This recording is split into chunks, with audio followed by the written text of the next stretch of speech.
বাংলাদেশ ক্রিকেটের crisis man Liton Das এই মুহূর্তে? ক্রাইসিস মোমেন্টে পড়ছে আমি অ্যাজ এ ব্যাটসম্যান। আমার কাজ রান করা, তাই রান করেছি। লিটন দুর্দান্ত একটা সিরিজ কেটেছে পাকিস্তানে।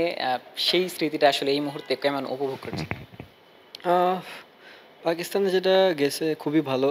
আ অনুভব তো করেছি খুবই ভালো। অনেকদিন পরে রানও পেয়েছি। এটা একটা পজিটিভ সাইন।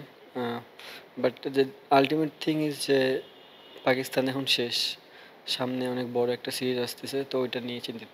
ক্রিকেট বোদ্ধারা আপনাকে অনেক বেশি হাইলি রেট করেন। যখন আসলে ১০ বছর আগে যদি আমি যাই, আপনি পার্সোনালি ক্রিকেটার লিটন হিসেবে আপনি ১০ বছর পর যেখানে যেতে চেয়েছেন, আপনি কি সেখানে যেতে পেরেছেন?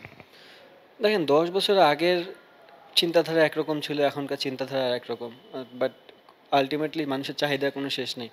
১০ বছর আগে যে চাহিদা ছিল হয়তো কাভার হয়ে গেছে। বাট এখন যে চাহিদা সেটা এখনো অনেক দূর। আকাশ চুম্বের মতন অবস্থা। তো আমার মনে হয় প্রেজেন্টে থাকাটা খুব বড় জিনিস। অবশ্যই মানুষ চিন্তা করে যে ফিউচারে কী করবে। But at the same time প্রেজেন্টে আমার কী কাজ, কী করণীয় সেটার উপরেই মনোযোগ দিলে আমার মনে হয় ভালো। ১০ বছর কাটিয়ে ফেলেছেন ইন্টারন্যাশনাল ক্রিকেটে এবং আপনি এই মুহূর্তে আসলে দায়িত্বটা নিতে চান। ব্যাটার লিটন এই মুহূর্তে ম্যাচিউরড এটাই আসলে আপনি মনে করছেন। না, দায়িত্বর কথা বলতে আমি যেটা বুঝালাম আপনারে, বাংলাদেশের প্রত্যেকটা প্লেয়ারেরই দায়িত্ব আছে। সেটা ১ বছর খেলুক আর ১০ বছর খেলুক। বাট অ্যাজ এ ১০ বছর খেলা প্লেয়ারের অভিজ্ঞতা স্বাভাবিক ১ বছরের প্লেয়ার থেকে বেশি। তো আমি ওই জায়গা থেকে বলেছি যে আল্টিমেটলি বড়, বড় টিমে তাই হয় যে আপনি যারা অনেকদিন ধরে ক্রিকেট খেলে তারাই ক্রুশিয়াল টাইমে যায় ব্যাটিং করে, তারাই ম্যাচকে ঘুরিয়ে দেয়। আপনি যদি দেখেন আল্টিমেটলি মিরাজের এবং আমার ক্যারিয়ার অলমোস্ট ৯ বছরের। বাট বাংলাদেশ টিম থেকে মানুষজন এটাই আশা করতে পারে যে একটা ৯ বছর ধরে যে প্লেয়ারটা খেলছে তারা কিছু ভালো পারফরম্যান্স দিবে। এটাই হওয়াটাই স্বাভাবিক। আমরা করতে পারি না, এটা অনেক সময় ব্যর্থতা আমাদের। বাট এটা হওয়াটাই স্বাভাবিক। তো ওই জায়গা থেকে আমি বললাম যে এই প্লেয়াররা যখন এক স্টেপ সামনের দিকে যাবে, আপনি যদি দেখেন ফার্স্ট ম্যাচে মুশফিক ভাইয়ের ইনিংসটা, এটা কিন্তু আ এমন না যে ১-২ বছরের প্লেয়াররা যায় এরকম একটা হুট করে অনেক বড় ইনিংস।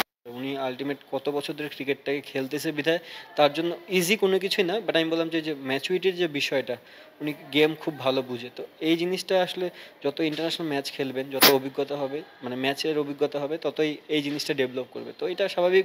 আমি এজন্যই বলেছিলাম যে এটা আশা করাটাই স্বাভাবিক যে বড়, বড় সিনিয়র প্লেয়াররা আপনার টিমে হেল্প করবে বেশিরভাগ। ক্রাইসিস মোমেন্টে আসলে আপনার ৪ টা সেঞ্চুরির ৩ টা সেঞ্চুরি এসেছে ক্রাইসিস মোমেন্টে। তো বাংলাদেশ ক্রিকেটের ক্রাইসিস ম্যান লিটন দাস এই মুহূর্তে। না, না, এরকম কোনো কিছু না। ক্রাইসিস মোমেন্টে পড়ছে আমি অ্যাজ এ ব্যাটসম্যান। আমার কাজ রান করা, তাই রান করেছি। যদি কখনো এমন হয় যে আমি কখনো ১৫০ ওভার পর ব্যাটিংয়ে যাই, তখনও আমার কাজ হবে রান করা। তো আমি চেষ্টা করব সেটাকেও ইউটিলাইজ করার। তো জিনিসটা হচ্ছে অপরচুনিটি। আমার কাছে মনে হয় যে প্রত্যেকটা গেমে একেকটা অপরচুনিটি থাকে। হয়তোবা অনেক গেমে এমন হয়েছে আমি ম্যাক্সিমাম মানে টেস্টের ১০-১২ টা ইনিংস হবে যে আমি ৭০ এ ঘরে যেয়ে আউট হয়ে গেছি। আমার মনে হয় ওই জিনিসগুলো আমি যদি 100 এ রূপান্তরিত করতে পারতাম, তাহলে আর এই জিনিসটা আসতো না যে ক্রাইসিস মোমেন্ট। আমার মনে হয় তখন অ্যাজ এ ক্যারিয়ারও বিল্ড আপ ভালো মতন হতো। তো আমার কাছে মনে হয় যে ব্যাটসম্যানের কাজ হচ্ছে পারফর্ম করা। এটা নিয়ে আসলে ওইভাবে চিন্তা করার কিছু নেই যে ক্রাইসিস বা কোনো কিছু। আমার যখনই নামবো আমার কাজ হচ্ছে রান করা।